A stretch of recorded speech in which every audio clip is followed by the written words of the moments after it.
चुनाव में आपने क्या किए छत्तीसगढ़ में आपने क्या सुविधा किया?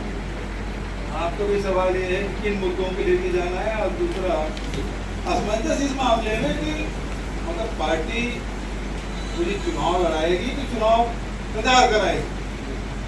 तो ये सवाल मेरे मन में था। मुझे जो आदेश हाईकमान का है उसके बाद तो कोई असमंजस वाली बात ही नहीं है। तो अब हाईकमान क्या सोच रहे हैं मेरे बारे में, मैं कैसे पूर्वानुमान लगा सकता हूँ? हो सकता है मुझे प्रचार में लगाए, हो सकता है मुझे चुनाव लड़ाए। दो ही बात थी, अब दो में से एक बात हो गई, असमंजस खत्म। दूसरी बात किन मुद्दों की बात यह है कि आज जो महंगाई है आसमान छू रही, महंगाई बढ़ते जा रहा है। किसी भी आप चाहे वो ट्रांसपोर्टेशन की बात करें, चाहे पेट्रोल डीजल गैस की बात करें, जो रसोई गैस 400 रुपये देने की बात कहे थे उसके बारे में कुछ नहीं बोल रहे हैं, ना बजट में है इनका।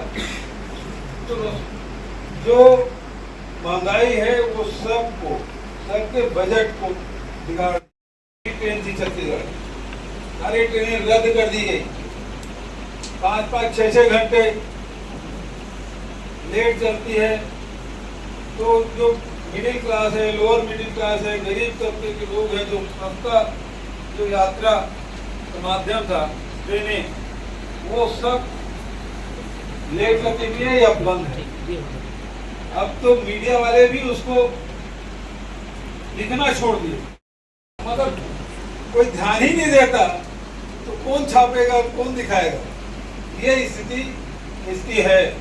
तो महंगाई, बेरोजगारी, और सबसे बड़ी बात जो आपने सवाल किया वो जो मुद्दा है, मुद्दा यही है कि छत्तीसगढ़ के जो मुद्दा 5 साल छत्तीसगढ़ के स्वाभिमान, छत्तीसगढ़ के अस्मिता को लेकर हम लोगों ने काम किया। 5 साल शासन में रह, संस्कृति के क्षेत्र में, शिक्षा के क्षेत्र में, स्वास्थ्य के क्षेत्र में, रोजगार के क्षेत्र में, कृषि के क्षेत्र में, व्यापार और उद्योग के क्षेत्र में जो हम लोगों ने काम किया था, वो आवाज दिल्ली के लोकसभा में भी मजबूती से उठना चाहिए। संस्कार वाली राजनांदगांव से मुझे हाईकमान ने टिकट दिया है, तो उसी शिद्दत से जैसे 5 साल छत्तीसगढ़ महतारी की सेवा हम लोगों ने की, अब राजनांदगांव की जनता का आशीर्वाद मिले। के बारे में विश्वास किसको है? आज आधा से अधिक जनता ईवीएम पे विश्वास नहीं करता। हम वोट डाले गए कहाँ?